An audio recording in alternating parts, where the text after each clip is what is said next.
Hi, everybody. Good evening. I wanted to touch on just a few of my thoughts around the Oprah, Meghan Markle, Harry interview, some of the things that are already coming out. I'm not going to cover a great deal of it. I encourage you to go see it. I'm no expert on the British royal family. This is simply a layperson's view of some of the things that have been coming out. Overall, for me, I do not feel that Meghan Markle ever wanted to be a part of the royal family. I think she was honest with Harry about that going in. That's my feeling. I would not say that she necessarily set out to self-sabotage, but her naivete, she is a very smart, accomplished person. And to essentially act as if she had no working knowledge of the royal family at all. Any of the decorum, anything that would be expected of her, down to as something as simple as that she would need to curtsy when greeting the Queen, and that there would be something special associated in that first meeting, that it would have to be practiced, etc. She claims that she learned how to just moments before, and it was a very deep curtsy that she actually learned how from Sarah Ferguson.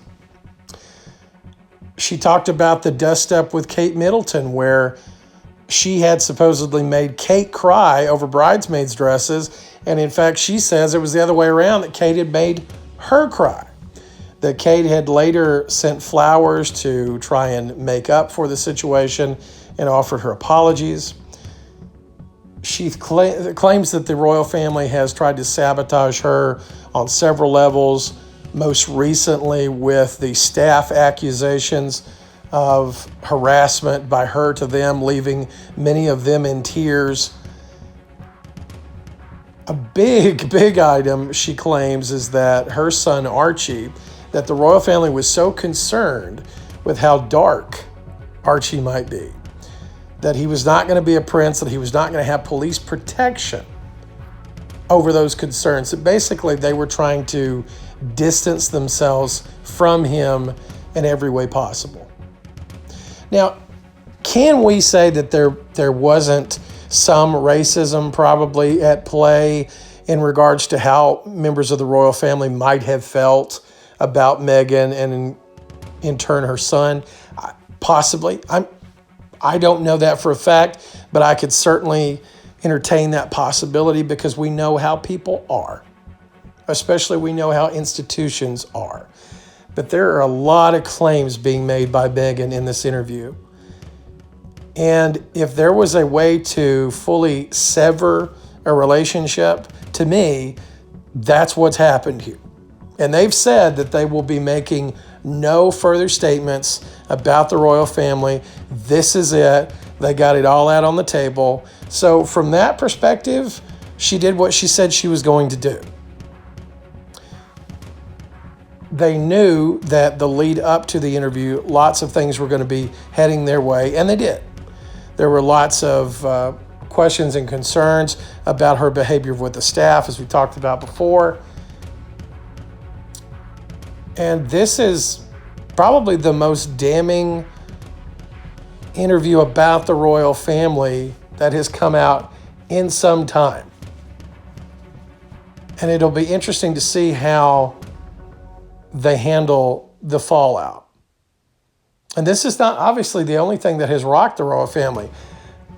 Jeffrey Epstein, I always forget that, allegations with Prince Andrew. We've had years before, obviously, the tragic death of Princess Diana. That also, of course, was brought up in the interview, the fact that Harry did not want to see that take place. The same thing that happened to his mother. But I'm curious to see, what are your thoughts around some of the things that have already come out? There will be no mending of the relationship. Now, they're claiming that they want there to be some sort of mending, at least in terms of the brothers, that Harry and William want to have a good relationship going forward. But I would struggle to see how Meghan can ever have a good relationship after essentially tearing down every bridge that's available to her here. But on the same token, she may have felt like that she was unwelcome and was hit at every point. What are your thoughts? Thanks and have a good night, everybody.